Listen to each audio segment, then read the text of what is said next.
Hey everybody, my name is Teresa Gladney. I'm coming at you with a little higher logic learning, just to help facilitate how you move through your classroom.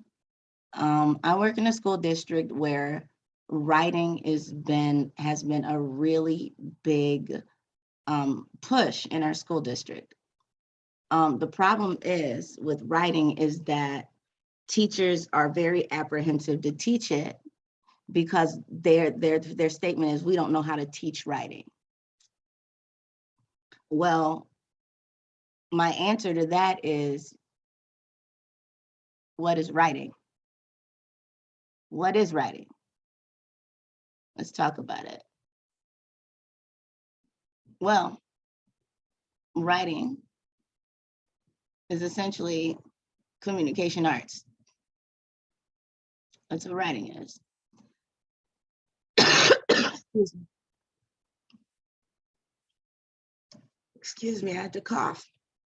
Okay, so writing is only one modality, one way that we communicate, but we communicate through so many other ways. Well, if every teacher would X out whatever you think you are teaching and understand that you are teaching communication arts, whether through math communication. When you communicate through math, what are you doing? You're communicating with words. Instead of using letters, you're using digits. Instead of using words, when those letters are put together, they make words. Well, in when you communicate in math, when those digits are put together, they each have a value. And each symbol in math means something, whereas a period and an exclamation point in reading means that we stop or we show emotion or we made a statement. In math, when we see an equal sign, that means something's balanced. And when we see a greater than sign, that means something's not balanced.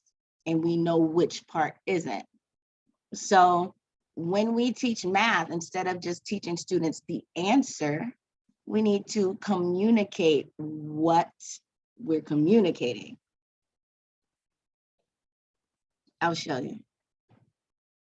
So as we look through this presentation, I want you to understand that most teachers stay in this realm of listening and reading. That's where we want our students to be. Eyes and ears, everybody, eyes and ears. I need your eyes and ears, because the classroom is about students getting information from us. They need to listen. And then when they respond, we have them respond in writing, mostly. Or if they speak, it's one student at a time. They're raising their hands, and then the response back is, that's not what I was looking for. Correct. Not quite. Because as teachers, we're used to giving feedback that is either right or wrong. So students don't feel free to communicate. Therefore, excuse me, in the virtual classroom, what I'm seeing is that speaking and writing are the modalities that we have to communicate, that I need to see from my students in order to know that they're learning. Those are the modalities that they don't want to show. The nonverbal modalities of learning and communication. They virtually, their cameras are off if you allow it. And if 90% of communication is nonverbal, we'll talk about that. Then I can't even communicate with you two ways, because communication is a two-way street. Communication is one person or one talk about, if we're in the English class, we're going to talk about the author, always the author, because oftentimes students don't see themselves as an author because they're not allowed to share their own thoughts and feelings and ideas. When they do, we tell them they're right or wrong. So our reluctant learners are the ones who know that they don't understand, never volunteer, and when they do, they shut down. So how can we solve that? How can we change that? Number one, speaking and writing are essential, and they go together. Remember, before students could even read or write, they could speak and listen. Some of our best friends in the animal kingdom can't read or write, but they can listen and they can speak. And they use nonverbal, so we know what they mean. So when we teach reading and writing, we should be teaching it through listening and teaching it through speaking. So a lot of our younger students who are learning to read, we focus on the learning to read part, and we don't focus on the comprehension part, and we don't let them speak. We don't ask them about their thoughts and their feelings and their ideas about the books. Remember, education and learning is about invoking an emotional response. You remember things because there's emotion attached to it. So if you tell me, hey, you're going to read this story and answer these questions, I'm bored. I'm not going to remember that because I don't want to. But if you read the story to me, then I can listen. If you stop and ask me questions, what do you think about this? What do you think? Oh, you guys don't want to share? Go to a breakout room and share with each other. Come back and talk to me. And then when they come back, even when you're asking them to share and they still don't know, you're saying, hey, instead of saying, okay, what did you guys talk about? You're saying, hey, what did you hear that was interesting to you? What did you hear someone say? Now everyone's invited to talk because everyone was at least listening, even if they didn't understand. Then you invite questions. Do you have any questions about what you heard? Is there anything we can sort out? Because now you're inviting the author, which is the person, your student, to share their own thoughts, their own feelings, and their ideas. And then you move away from that and you back away as the educator. Now you're the facilitator of the conversation. Now, what does it have to do with writing and speaking and listening and reading? All of it has to do with everything. You can't put one of these in a box. When I'm reading, I'm thinking about the author's feelings and thoughts. The author I'm getting nonverbals and I'm creating things in my head, images, because the author is telling me words like, it was a dark and stormy night. Oh, non-verbally. So if the author said, used an exclamation point and said, get out my room. If I'm listening to that and the reader read it right, I know the author's thoughts and feelings. But if you taught me as the teacher that when I see an exclamation point, that means that there's emotion, now when I read, I can understand the author's thoughts and feelings. So what I'm telling you is all of it is related. Speaking, those are students doing your read alouds. Those are students sharing their thoughts, feelings, and ideas. Well, if they're doing a read aloud and they don't read it the way the author intended, you know there's no comprehension there. So teaching voice intonation, how to move your voice, how to stop at a sentence. More than that, what is a sentence? We don't know how to teach it because students don't know how to read it. And since we never taught it because we think we need to teach nouns and predicates and subjects, but we don't. When you teach a sentence, literally teach students capital letter, period, that's where it ends. A lot of students, if you tell them to read the third sentence, they'll go to the third line and they might start reading something like, said Jack, but I don't want to. Well, you read it out of context, so you don't know what happened. That's not a complete thought. But if you ask them to read the sentence, the sentence would say, but I don't want to, Jack explained to his mother, who was asking Jack to clean his room. So students understanding how to read, you need to listen to them speak. Everything goes together. But when we do fluency tests, we just want to know how fast they read. And then if they don't understand what they read, but then we're doing repeated readings. That doesn't make sense. Fluency tests should also include things like start at the third sentence of the second paragraph. If a student can't find that, then you know you need to start there. Do your students know that? You need to teach the difference between lines and paragraphs, or lines and sentences, and paragraphs and stanzas. And if you show them a graphic organizer between poetry and reading, or poetry and prose, then your students will get a better grasp of it. Oh no, I didn't say the second line, I said the second sentence. Remember, we're talking about prose, we're talking about written work, not poetry. So you're also reteaching while you're telling students, no, you had a misconception. I never say you're wrong. Never tell a student you're wrong. Use the words misconception. But when students are allowed to share their own thoughts and ideas and feelings, then you can ask them to write them. Because you're not asking students to write based on, I'm going to grade you. That's not what writing is. And that's why students are reluctant, because we asked them to write, we told them how to write, we gave them a graphic organizer and they failed.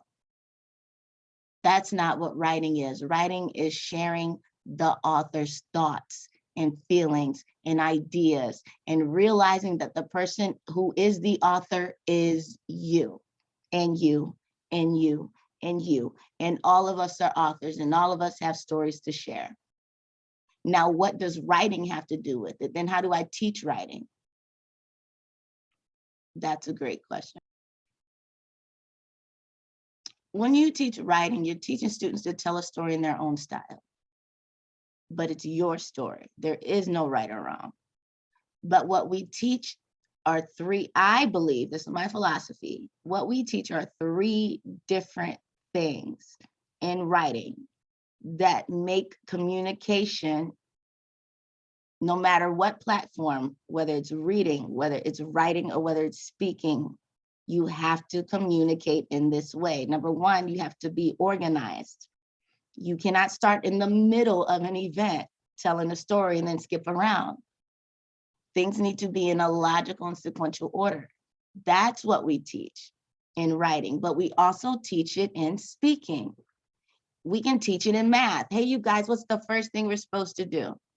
We do this, but we forgot to do, oh wait, that's not in order. So do we need to start over?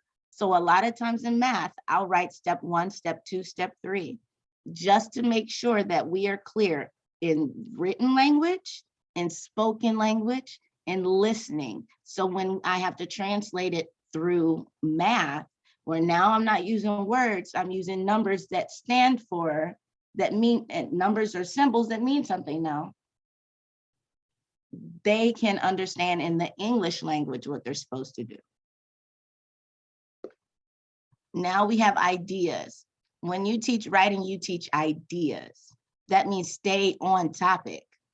Use appropriate transitions. You're teaching this in speaking too, especially in the virtual classroom, especially with little babies. Don't be afraid to cut your babies off. And that's really hard for the excited student who wants to tell you a story that he always has a connection, right? She always has a connection.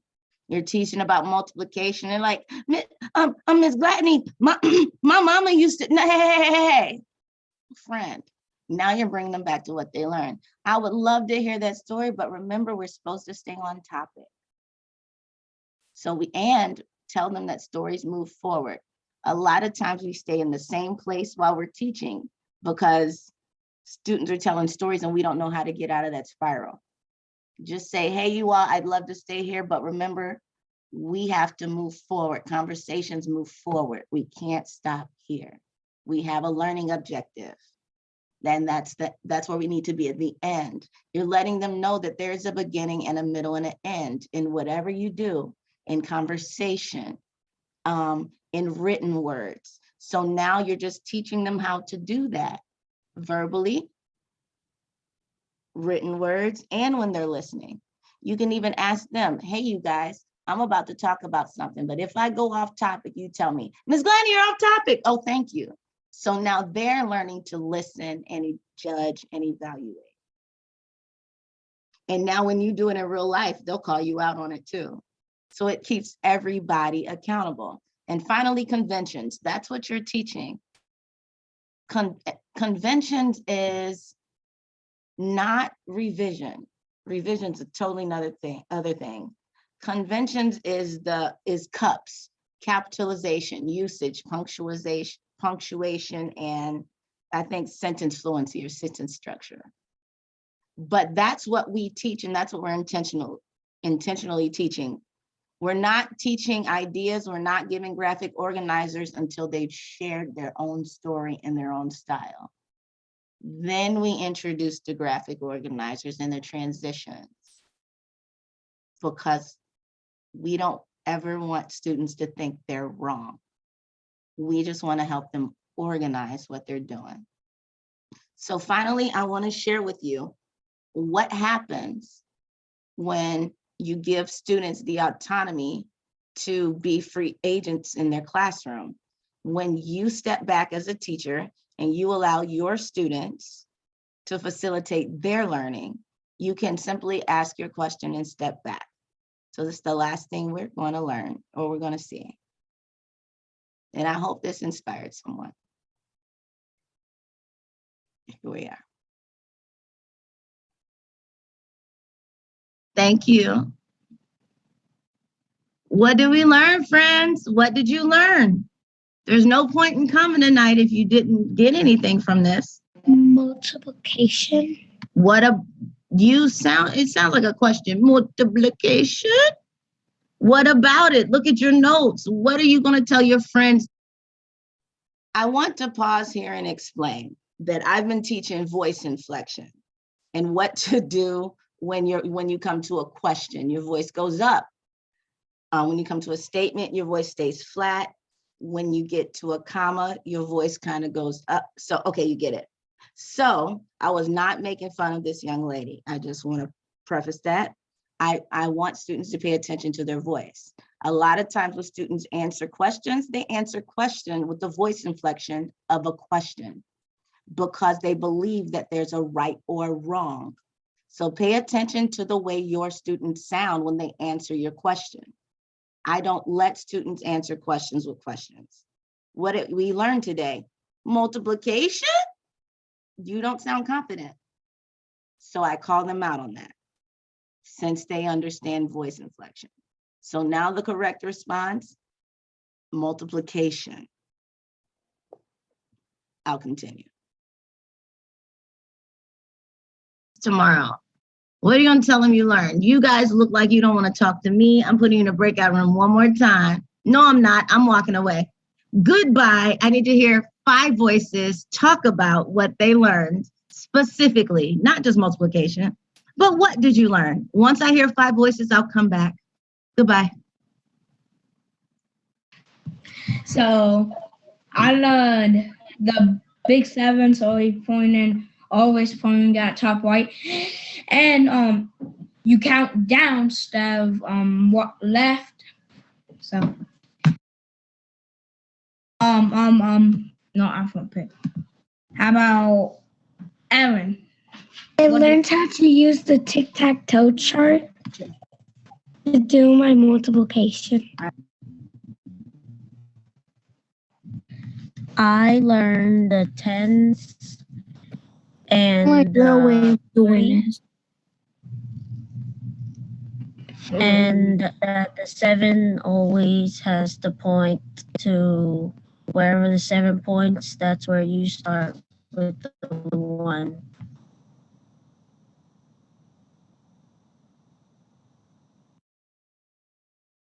One more person.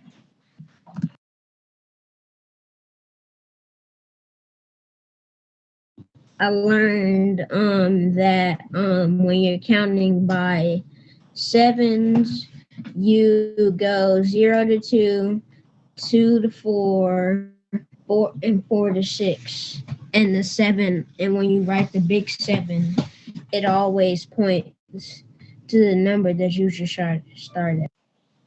Great job, guys. I'm alive. Wow, that was fast. Whole time. Miss I'm so Glenn, proud of you guys. at Prince, the same time. the way you facilitated that conversation and made sure everybody was involved, the way you called on people and you didn't let the conversation just die. No, that wasn't me. That was a different Prince. Okay. Okay. So that's what I want you to understand. Once you teach your students the tools that to use to facilitate discussions, once you teach students that I'm going to fall back. I'm just your teacher, but this is your classroom. I am not the only person that's supposed to be asking questions. Once you can get that culture of learning in your classroom, it changes everything. Your students are more willing to talk. They're more willing to share ideas. They're more willing to be vulnerable because there is no wrong. There's misconceptions. And we're always changing what we think. If we don't change what we think, we're not learning, right? So misconceptions are welcomed and they're embraced. And when students don't understand, one of the strategies I tell them, we have the know-it-all student who knows everything, we say, prove it. Prove it. I think you don't even have to tell them what the answer is or what you think the answer is. All you have to do is say, prove it. And when students understand that they can challenge each other that way and you will step back and give them that space and you give them the stems, maybe you put them on a whiteboard and say, okay, when you guys have discussions, this is what they should sound like. This is what you should start like. I'll help you with that too if you want more information from Higher Learning Logic. Higher Logic Learning Solutions. But thank you for listening.